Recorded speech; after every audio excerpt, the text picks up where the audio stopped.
What's up, YouTubers? Johnny DIY here. Today I'm going to be showing you guys how to refinish your window from looking like this. Like almost brand new.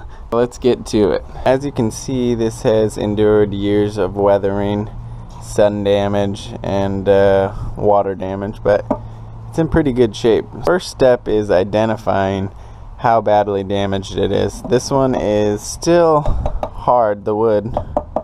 It's not like all wet and rotten. If it was, they actually make a product called wood hardener, and that's a two-part epoxy. You go ahead and paint into this and it'll harden up the kind of rotten wood. But since I don't have to deal with that, I'll just show you guys what I'm doing next. If you think this has leaded paint, go ahead and put on a mask while we're working on this. And the first thing we're going to be doing is we're going to be using our wire brush, and we're just going to start scraping all the loose paint off. You can also use either a putty knife or a paint scraper if you have one.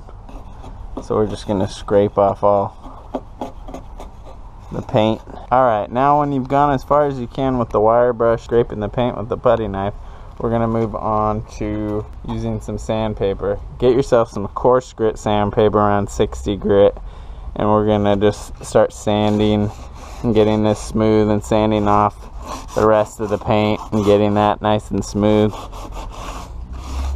If you've got a sanding block, use that, or a power sander. I was also thinking if you wanted to do a chemical paint stripper, you could as well.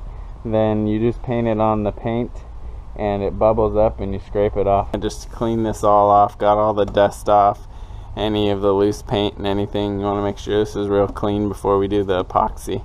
This is the stuff we're going to be using. This is just regular old Bondo made by 3M.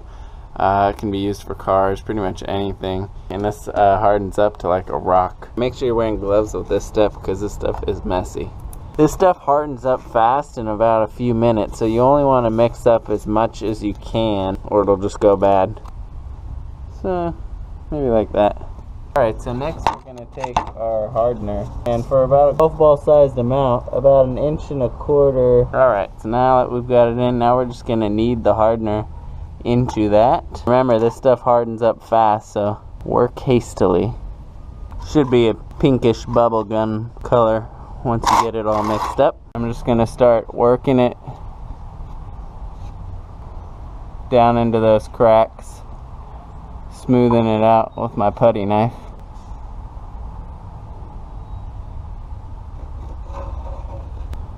Once it starts to harden up, it kind of gets like this where you can't really spread it very easy.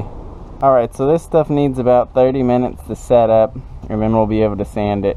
We don't want to wait too much longer than maybe an hour, because this stuff will become rock hard and it'll become just a real bear to sand. I'm just going to go ahead and finish this off, and we'll let it dry and we'll be back to sand.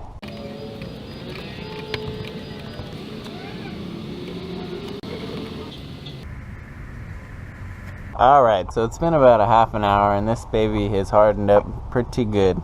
You can feel it, you just feel it with your nails. It's time to start sanding, and I'm kind of losing light here, so I'm going to get on it. You're going to want to use a heavy grit sandpaper like, you know, like 60, 80 to really cut this down. And then you can kind of feather it out with some finer grit like 120 or so. Alright, so I finished sanding it up to the best of my ability. I've gotten it pretty smooth.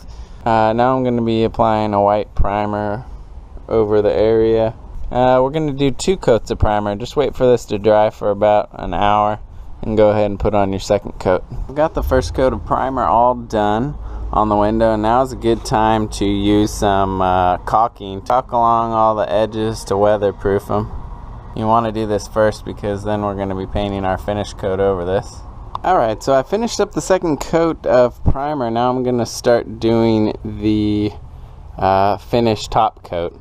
And this is probably going to take at least 2 coats to cover. I'll show you guys after I finish up the second coat. Alright, I just finished up the last coat on the sill, and I ended up touching up around the window. So it came out pretty nice, as you can see, pretty smooth. I ended up doing about I think I did 3 coats on the sill. So this is what you can do to refinish your sill. Not too hard to do. Alright guys, if you like this video, give it a thumbs up for me, subscribe to my channel, comment. I'd appreciate it. Thanks for watching Johnny DIY. Keep on doing it yourself, guys. Take care.